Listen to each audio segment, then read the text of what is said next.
Greetings, everyone, and welcome back to the TFT Perspective. Viewers, 5 days back, there was an interview done by the print. Shekhar Gupta basically interviewed over a voice call the previous Vice President of Afghanistan, Mr. Amrullah Saleh, who also led the intelligence agency beforehand. So interesting things came up concerning the ongoing Taliban rule inside Afghanistan and how US is continuously supporting this indirectly, secretly, and the Taliban are not working with the well wish for the Afghans at large. And he also mentioned few other points, especially the mention of cigar report came in which he repeatedly said that around $84 million are being sent by the US via different channels to Afghanistan per week.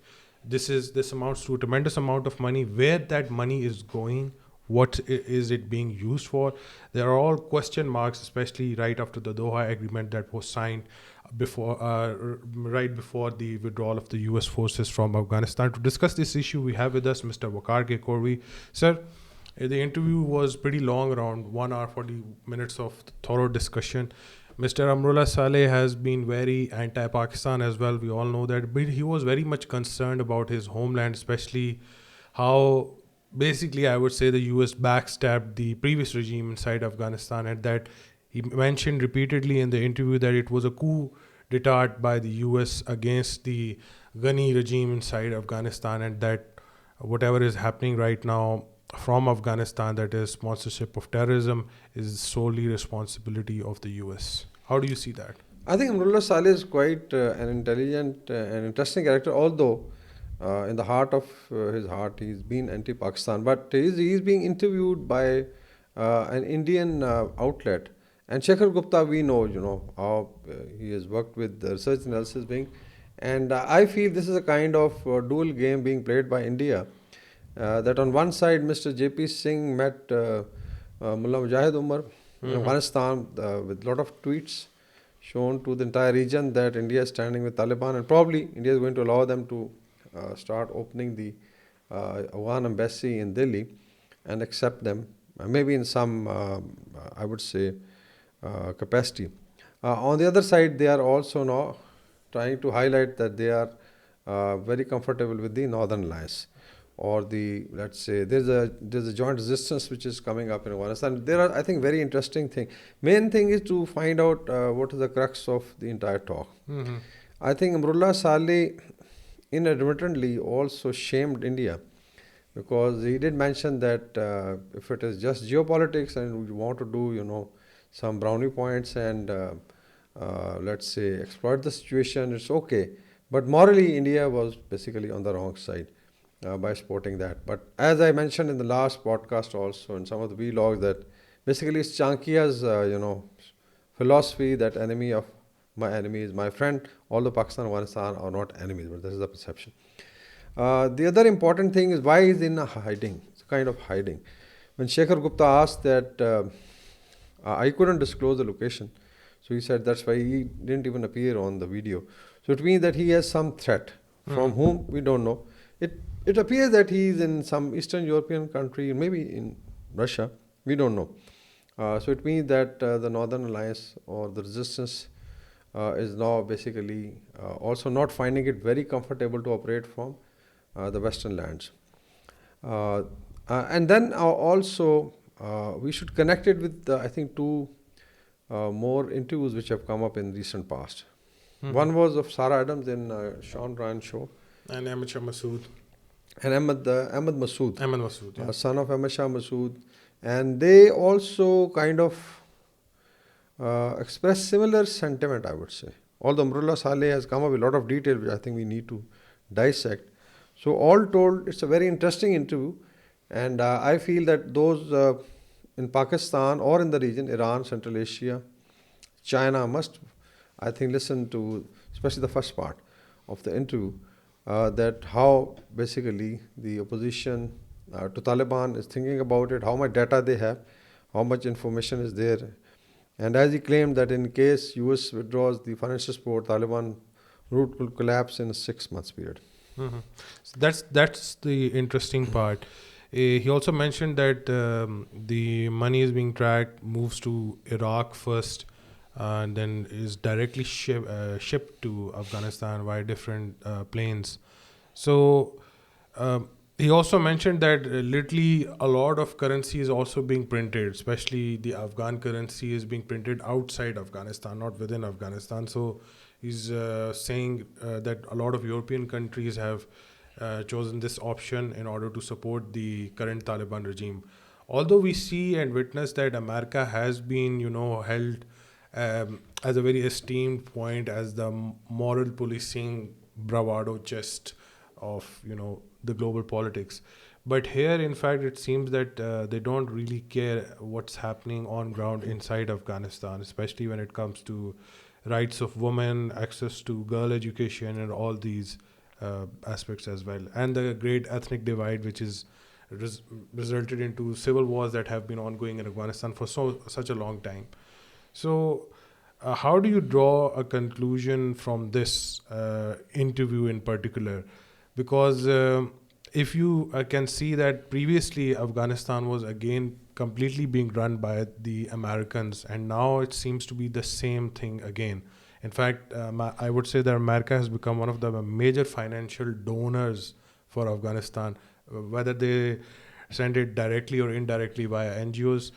This chapter seems to be very well, I would say, preserved in the American civil services as well as by their establishment. That after 20 years, the only conclusion they could come up would be to actually support the Taliban rather than get rid of them. Yeah, and somebody I think also remarked that if you want to know what is useless, what is the limit of being useless, that America fought, Taliban won for almost 2 decades, spent trillions of dollars, lost a lot of troops, conducted Just to massive, reinstate the Taliban just too. to reinstate the Taliban too. And you're right.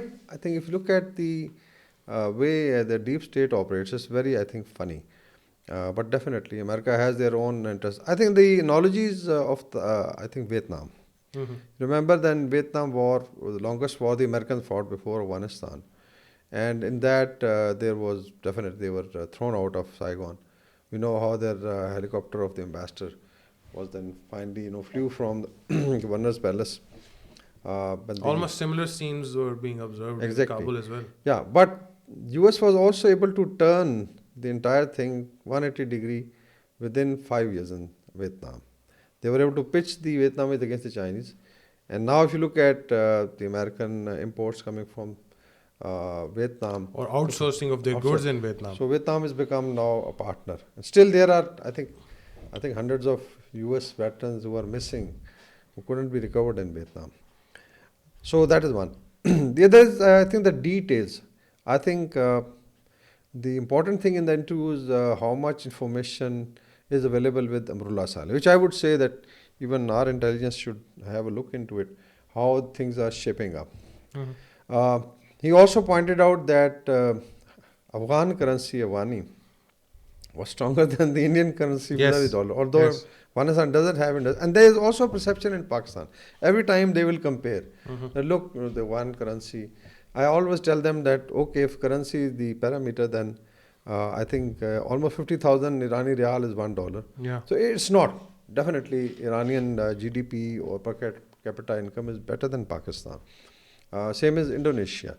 But somehow, Afghanistan's currency now being compared with Indian currency, that was very funny. Mhm. And, uh, and then he gave the reasons. Now, here's the mathematics that he says that uh, from the formal sector, mainly there are no industries, they're limited agriculture, and then there are customs and taxes. So Taliban generates $2.5 billion a year. Mhm. That's the total, you can say that's the kind of, formal income they have. And they are every year in a deficit of $4 billion. Because he was then saying that in case, like Taliban claims that they have closer to uh, uh, closer to 4,37,000 security Militants. people, Yeah, security. security, let's say employees. It's police, it's intelligence, it's one military. From which I think Amrullah Saleh has drawn that 100,000 are fake. They are basically being They're as like bribed to ghost soldiers. ghost soldiers of Taliban. But say if that is also, let's suppose on the face value they are spending. So it takes logistics, food, and everything. $2.5 billion should only be spent on security. So how is the rest of the state being run? Definitely, they have to do some infrastructure, build some road, and show off. So, and then there's also talk of NGOs. You mentioned that there are 278 Western NGOs uh, on paper. And nothing exists actually on ground. And then there are 269 local NGOs. 80,000 workers are working for these NGOs, again certified by Taliban. So this money is also going. So practically there is no money with the Taliban to run one state. So it means that there is something which is coming from. There is no industry and very limited, let's say. So he basically corroborates the report of SIGAR, which is Special Inspector General for one reconstruction, and then few other things that he has. So he says that basically it's the Biden administration or US state or establishment is actually sponsoring this government, and the cash flows he's mentioned is closer to more than $4 billion a year. Now, if it is 84 to 87 million dollars a week, so you can calculate how much comes to 1 year. Then they are helping the Taliban in printing passports. It's very, I think, interesting equation. And as per Amrullah Saleh, they have published or printed 7 million passports. And Afghan Taliban are now selling it to Afghan citizen at the rate of $2,000 to $3,000 per passport. So it translates to a couple of billions of dollars. So that's another source of income. What, $2,000 per passport? Passport, yeah. Because the Afghans are desperate to get out. Okay. Then maybe some of the passports were used by those who work for the, let's say, US, but mainly it's a kind of bribery. Then he says that they've printed Afghan currency, 80 billion Afghanis. And this is being done, let's say somewhere in Poland, and then it is being handed over to Taliban. And everything is flowing through cash, no bank transaction. So this is a great help because you know that when printing money itself costs a lot of money.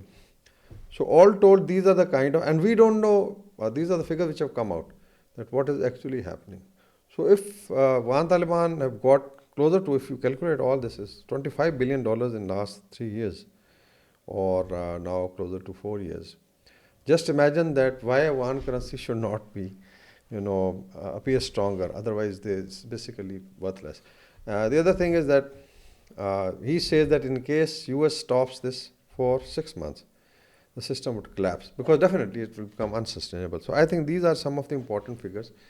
And then he says that there are no NGOs which are, let's say, controlled by the West. They're just paper NGOs. Mainly the money is going. And that's where in social media you find some of the Afghan or Taliban social media handlers saying that no, there are NGOs and money is coming for reconstruction. So all told, I think this is a very sad state of affairs. But we also need to look at how Doha Accord came up. What was the role of, let's say, Zalmay Khalilzad in that, who is now even trying to appease Trump administration. Yeah, that's another interesting point. What do you think the Americans are going to gain out of this? At the end of the day, if they want to use Afghanistan to launch separatist movements either in China or in Central Asia, or use them against, I would say, Russia or Pakistan, what's the end objective over here? Just to keep this region destabilized, or there is more to this story? I think it's one is as pointed out by Amrullah Saleh, and I'll just connect it with I think when Doha Accord was signed, what was committed? There were, I think, 4 or 5 major commitments which now they say the Taliban is not bothered. This was orchestrated by the US establishment and then written and then framed by Zalmay Khalilzad. And he's been very critical of Zalmay Khalilzad. Yeah. Because I have seen Zalmay Khalilzad now trying to interfere into Pakistani politics. He says that this was a coup d'etat by Zalmay Khalilzad with support of establishment against the Republic of Afghanistan.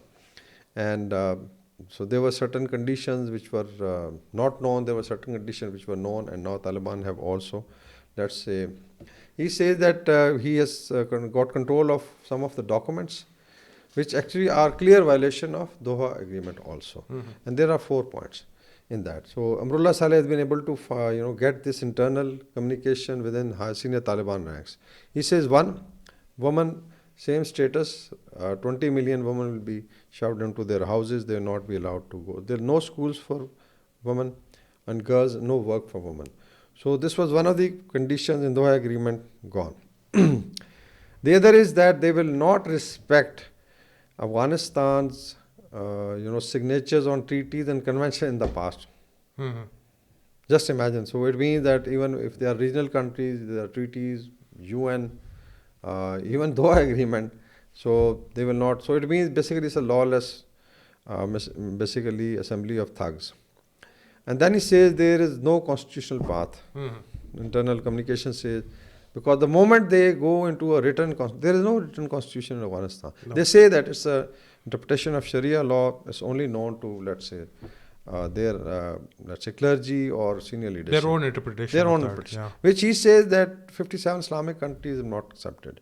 So it means that, and then no negotiations with the opposition. So these 4 points. It means that the Northern Alliance or these groups of Ahmad Masood, and as you mentioned, that in the overall power structure, he says 98% cadre Is in Pashtun. Taliban is Pashtun. Yeah. Although we don't have any enmity with Pashtuns, but mainly if you look at Afghanistan, and then you look at those slogans by PTM and some of the nationalists in Pakistan, that they are basically Afghanistan's very large, I would say, ethnic groups like Tajiks, who form almost 30%. Then there are Uzbeks, Uzbeks, Hazaras, Hazaras, Baloch. Nuristanis, Balochs, they are not given any representation. That's where he feels that there is a powder keg which is ready and it will implode any time because people are not happy. So all told, I think this is how Afghanistan is being run, and this is basically a sad state of affairs. And there was, I think, also finger pointing on India, which I think we must again highlight. That on one side, India becomes the champion of human rights. They've so far not accepted Afghanistan, Taliban's representative in Delhi. Now they're going to do it. And now they are also trying to fund, just because Afghanistan can be used as a plank against Pakistan. But Amrullah Saleh, I think, did shame them. Yeah, he did. Shamed them that, if you have some moral and if you really mean democracy, then you should not be helping them. So there was a kind of, although there was a limitation in the interview, definitely, when you are being interviewed on an Indian channel, you would like to take care. But I think in a very subtle way, he actually slapped, and I'm sure Shekhar Gupta must be cussed by research analysis, being that, what kind of interview that you are. He was very, very vocal. So I think these are some of the interesting things to be noted by Pakistan also. Unfortunately, if you look at Pakistan's sincerity, irrespective of Taliban won, the other governments, Pakistan did adjust to the changing environment. That's why I always say that we have to deal with people in Kabul. We were the one who were hosting their first, you can say, summit for investment. It was done in Islamabad. Pakistan was running around that should be recognized by at least regional countries. And Pakistan is being bitten by the same through their proxy like TTP. It's very, very unfortunate. I feel that in case there are sane people, I'm sure there are sane people in the Taliban ranks, there are intelligent people, they should have a look at what the world knows about it. So this slogan of Islam, just to play the American game, on one side they say we are the one who, and at times they say, this I think phrase that Afghanistan is a graveyard of empires. Afghanistan is also a graveyard of millions of Afghans. Yeah, exactly. Who were They've suffered exploited, so much and who so were much in the exploited last by 70 bigger years, powers yeah. for one reason or the other. And unfortunately, we have a state of affairs where, as per I think Amrullah Saleh, it's a huge bubble which is it's a cauldron which is now heating up or boiling, and it could implode. And he says it could implode anytime. It will be very, very devastating. Yeah. Last question is that talking about regional countries, we know that a quadrilateral meet was held by the sidelines during the UN Assembly session, General Session, and then there was also the Moscow Summit. In that, all the regional countries surrounding Afghanistan have, said that most of the terrorist organizations that are operating regionally are being harbored by the Taliban inside Afghanistan. So if the Taliban are going to completely rely solely on, just like you mentioned that within 6 months their financial issues are going to increase if the US stops tapping in the water flow. So at the end of the day, how much pressure can the regional countries actually impose on the Taliban? Because, as you mentioned, India is playing his own game in Afghanistan. China is doing the same thing. So are the Russians. Don't you think there should be a unanimous decision, a united front against such organizations so that Afghanistan can prosper as well as the region? I think real countries have an understanding. The only thing is the limelight has been taken out of Afghanistan by two major wars, Russia-Ukraine war and Palestine. Somehow there is less discourse. That's why there is a need that we should be discussing because we are neighbors. And in Moscow format on 4th October, it was very clearly told to Mr. Muttaqi that they have to shut down these terrorist outfits. And it was named. Incidentally, he says that in Doha agreement it was only mentioned that US mainland will not be targeted. Or let's say US interest. So it means they were not bothered. So basically Taliban are now playing the American game. The other is whatever, they have to survive in the same region. So Afghanistan is not only Taliban. Taliban may be ruling it today, tomorrow it could be somebody else. It's Afghan people. 40 million people are affected. And it's aspirations of Afghans. So in case they want to, I think, get integrated, and I'm sure if they have good relations with the neighbor, this $25 billion in 4 years is peanuts.